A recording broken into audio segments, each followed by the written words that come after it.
Hey everybody, this is Princess Methodologies. Today I wanted to discuss a cool knowledge share that I took by La Loba Loca, who facilitated a cool knowledge share on the mooning process, how we can radically, sort of change our views of our periods and how difficult they are for us as women and how difficult they are for us as women to connect with them because our society has been the society that we live in has been fundamentally about hiding our periods, hiding the blood stains that we have, and making us feel really gross about our mooning process and making us feel very unclean. And so this is one of the first things that I've seen that I just jumped at and decided, oh, I should take it. Even though I'm kind of a bad student, I still haven't finished some of the assignments, even though they were due like 2 weeks ago. But I've been working on some revisions, so I've been very focused, and I haven't had even a chance to do this video as well. And so I wanted to just offer some thoughts on the radical moon share that La Loba Loca facilitated. And I can say that honestly, as a woman, I feel like I should have had that knowledge share when I was like 13 or 14. So I could sort of learn to really love my moon.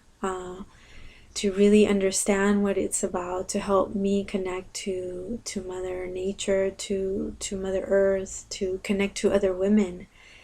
And one of the things that I told somebody, one of my friends, was that it's interesting that even though I read a lot of the feminist literature, I consider myself a feminist. There's nothing like the ceremonies that I've been attending over the last 4 years,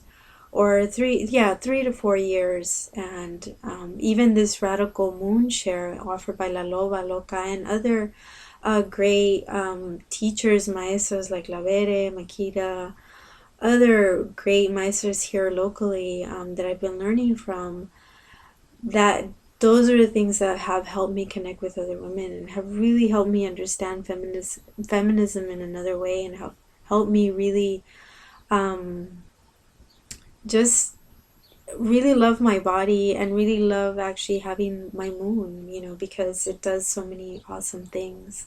And so much of having your moon in this society is about shame, about hiding the blood, about, just pretending it doesn't matter, or it's not important to our bodies. Has been sort of a radical and fundamental shift in sort of my viewpoint of not just my own body, but my own feelings about what it is. And I hope that other sort of people can take it. Or I suggest that actually, this is a great tool, knowledge share for young women, that are barely getting their moon periods. And one of the things that I realized over taking the moon share was that one of the videos presented, and I forgot the name, I forgot to write the name of the person, um, who discussed getting her own moon. And I forgot if she was trans, or he was trans, or if she was a lesbian, and saying how she really didn't like having her moon. She felt it sort of didn't belong to her, but then she started doing all this radical moon share with other lesbian and other trans people, and it helped her really understand her body, but it helped her also appreciate the fact that the moon is a process whereby you can connect with yourself, and it's a form of ceremony, it's a form of letting go of things. And one of the things that she actually pointed out, or he pointed, because I forgot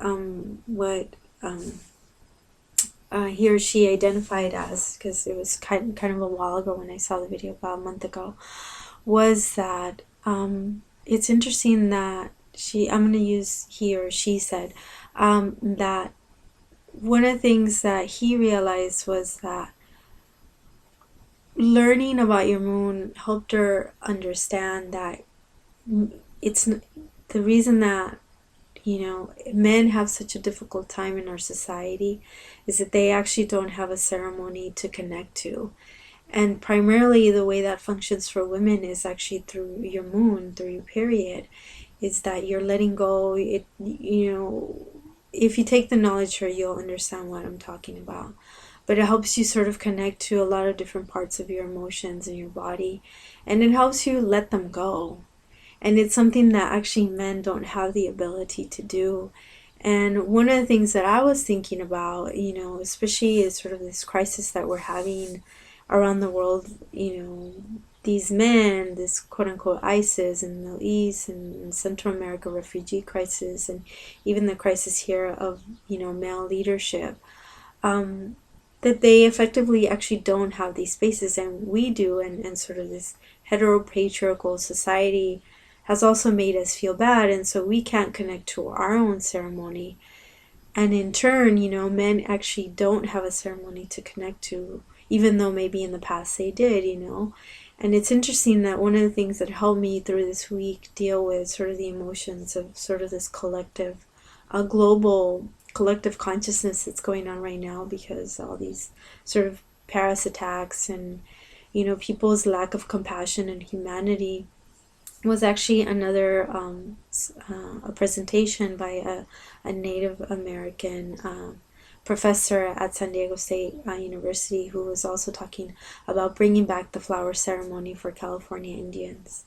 women specifically, and how. And even La Loba Loca will say, and also this Native American professor, I think her name is Baldy, she's saying, they're both saying is, these are the spaces that actually help us decolonize our body, connect to ourselves, and this is sort of the ultimate tool of decolonization for women, but not just for women, but also for men who also attend these ceremonies and also learning about these ways. And I have to say, I completely agree with that, because that's sort of been my own experience. But it was also my own experience when I taught two classes at Cal State Fullerton, ancient Mexico classes last spring, and I offered a separate space for the men and women, and I also try to make it as trans inclusive as possible, and also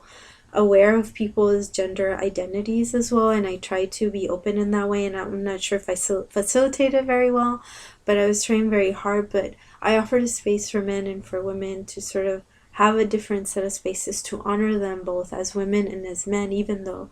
all men and women have masculine and feminine energies. And one was the interesting things that I grappled with, and even the radical mooning share that I took with La Loba made me think about this, and also Cushy Baldin's words also made me think about this, was, I was grappling with the fact that I didn't really have a specific ceremony for the men. How was I going to make them understand what I was talking about connecting with themselves, to have that space to be vulnerable, to actually talk about themselves. I did facilitate a different space, and I think it worked, but I still was kind of really grappling with the fact that I had like many different tools that all of us women that I see here in LA and all over the world that we're starting to share. We're becoming this big knowledge share, and it's really exciting. But there's these links missing for men, and even the other video that I posted on the crisis sort of patriarchy and of heteronormativity that we see in for men, and why they behave the way that they do, gave me a lot of food for thought, and it's still something I'm thinking about, because I think it's not just women that really need to be balanced out, and we're finding those ways, and that's the exciting part. And so how can sort of men connect to that, and not that, that I just feel that, we need to sort of be balanced out. So anyways, I recommend people take the knowledge share. It was really fun and exciting. I'm sorry this is a little bit long-winded, but there was a lot of knowledge there that you can share with other women, and it's a really safe space. And La Loba Loca makes the language really inclusive, and it's a very exciting project. So I hope that you guys do it for both men and women. share in the space, and or for women at least.